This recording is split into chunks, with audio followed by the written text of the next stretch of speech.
What if I told you that in one of the world's richest economies, people are having to choose between eating and heating?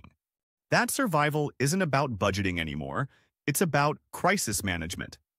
Welcome to modern Britain, where even your wallet is having a midlife crisis. Before we dive in, if you want to see the full list of resources and statistics, check out the description. Every number, every fact, it's all there, because this isn't just a story, it's reality. And the more we know, the more we can do about it. I borrowed £400 and now they want £1,700 back.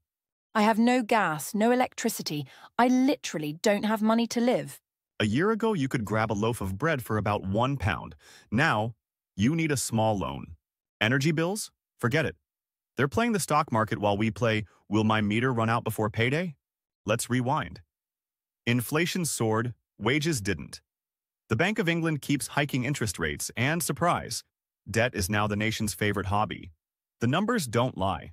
I never had debt before. But when the electric bill jumped from $100 to $300 in a month, I had no choice. Overdraft, credit card, payday loans, anything to keep the lights on. Debt used to be a long-term thing. Mortgages, car loans. Now, it's just a way to survive the week. Credit card usage has soared, overdrafts are lifelines, and payday loans? Let's just say they should come with a health warning. 2.8 million people in the UK are already in problem debt. 41% of low-income households rely on credit for essentials.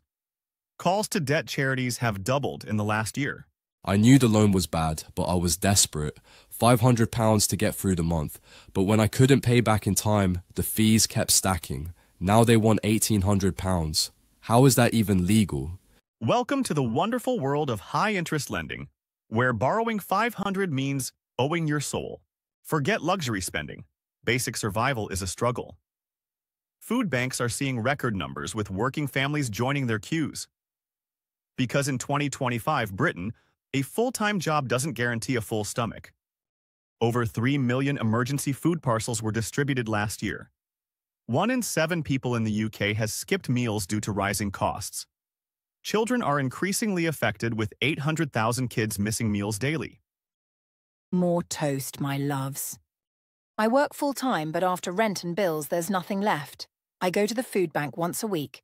My kids think it's just a helpful shop, so they don't feel ashamed. Rent is skyrocketing. Mortgages are unaffordable, and homelessness is on the rise. The housing market is broken.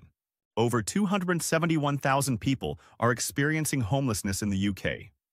Private rents have risen by 15% in the last year alone. My landlord raised my rent by £300 overnight. I had nowhere to go. Nowhere. Right, who wants to help me pack up their toys? Are we going on holiday? Something like that, sweetie. A little adventure. I tried to find another place, but they all want 6 months' rent up front. Working 40 hours a week should be enough to live on, right? Not anymore. Wages haven't kept up, and millions are in full-time jobs but still living in poverty. I work overtime, I cut back on everything, and I still can't afford rent. I'm working just to survive. Winter in Britain isn't just about bad weather anymore. It's about survival. With energy prices soaring, heating your home has become a luxury. 1 in 4 UK households is living in fuel poverty. Households on prepayment meters are most at risk, often cutting off their own power. I sit in my coat at home. I can't afford to turn the heating on. Some nights I just go to bed early to stay warm. Education should be a child's focus. But when families can't afford school meals, uniforms, or even the bus fare, children are being left behind. 1 in 5 children in the UK comes to school hungry. School uniform costs have risen by 30% in the last 3 years. Some children are missing school because parents can't afford transport. I had to tell my son he couldn't go on the school trip because we didn't have the money. He didn't understand why. He just cried.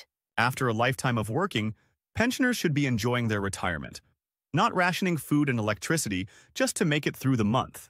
Over 2.1 million pensioners live in poverty in the UK. Older people make up 45% of those using food banks. I worked my whole life. I thought I'd have a peaceful retirement. Instead, I'm back to working part-time at 72, just to afford food. It's not just individuals struggling. Small businesses, the backbone of the UK economy, are barely holding on. With rising energy costs, rent hikes, and fewer customers, thousands are shutting down every month. More than 81% of small business owners say they are struggling with operational costs. I've run this cafe for 15 years. It survived recessions, Brexit, even COVID. But now, I couldn't afford the electricity bill. I had to let staff go. I might be next. When survival becomes a daily struggle, desperation sets in. Shoplifting, fraud, even violent crime. When people can't afford to live, they start making choices they never thought they would. Retail theft has increased by over 25% in major cities. Police report a significant rise in food theft, with bread, milk, and baby formula among the most stolen items. I've caught people stealing baby formula, bread, stuff they actually need, not luxury items. It's not crime for greed anymore, it's crime for survival. This crisis isn't just numbers on a spreadsheet. It's real lives, real families, real struggles.